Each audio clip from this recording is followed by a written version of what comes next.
Charles Wine, Spirits, and Provisions. Wine time. Today, we're going over bubbles. So, obviously, New Year's is right around the corner, so I just want to go through a couple different styles and a couple different wines that make all of our sparklings that we enjoy. For starters, we're going to go with Prosecco. Prosecco is probably going to be of your least expensive of the options for your sparkling wine. These come from northern Italy and they're made from the Galera grape. So these are going to be, very nice expressions of sparkling wine. They're very crisp. They have good fruit. They're not overly sweet. They're not super dry, but they're very well balanced.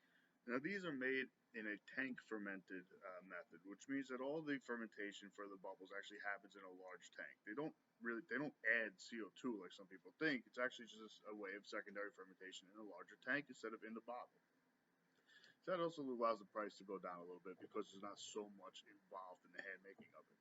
But if you want a great bottle of bubbles for not too much, Prosecco is an excellent way. Next, we have Spanish. So Spain, up in Catalonia, they make cava. Now, cava is another great expression of sparkling wine that isn't super expensive either. This one's going to be made in the traditional champagne method, which means that they add the yeast right to the bottle and do the secondary fermentation inside. That also, to me, sometimes gives a little bit smaller bubbles and has a little bit more fineness to it. This is still a very pleasant wine. It's got great bubble structure. It's just overall an excellent drinking bottle of sparkling. These retail usually for under $20, which is another great value to have for your holidays. Next, we have California making sparkling wine. Now, these sparkling wines are going to be another great representation of the traditional champagne method of making sparkling wines. They have your great citrus fruit coming in, a little bit of lemon, and these, again, since they're made in the traditional champagne method, they have a lot of lees contact, which is going to give you your toasted bread, biscuit kind of flavor, which we've come to love in champagnes. Again, nice fine bubbles, very well made bottle sparkling from Sonoma County, Iron Horse. Oh, we got some other guys here. This is from South Africa, Graham-Beck and Steenberg. So Graham-Beck is made again in the traditional champagne method. Beautiful representation of sparkling wine. Again, for a very great price on these. These bottles of sparkling from South Africa don't tend to be anywhere upwards more of 30-something bottles. Okay? So this also one here, Steenberg, this one is pretty cool because this one's actually made in a different style. This is 100% Sauvignon Blanc. So you don't typically get that. Typically your sparkling wines are going to be Chardonnay, Pinot Noir, and Meunier. So when you do a sparkling Sauvignon Blanc, I tend to really like it because this has a lot more bright citrus to it. And this is a really crisp wine. If you're going to be having shellfish or something raw bar in the beginning of your holiday night, this is where you want to be. Again, this is under $20, so that's an awesome buy on this. Now we have an up-and-comer, England. English sparkling wine is, in my opinion, probably some of the best sparkling wines on the market. Like this one here is from Bride Valley, which is by the gentleman named Steve Spurrier, who, if you're not familiar, was with the Judgment of Paris. He was the host of it, so he is kind of famous in the wine world. And he started his winery, and he's doing these beautiful, beautiful 100% Blanc de Blancs wine, which means it's 100% Chardonnay.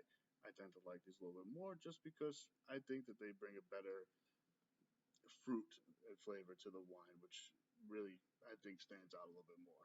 England, awesome sparkling. Next, we have Gerard Bertrand. This is from Cremant. So Cremant is in France, and this basically is Cremant compared to Champagne. Cremant is made in other regions of France. It's not Champagne region.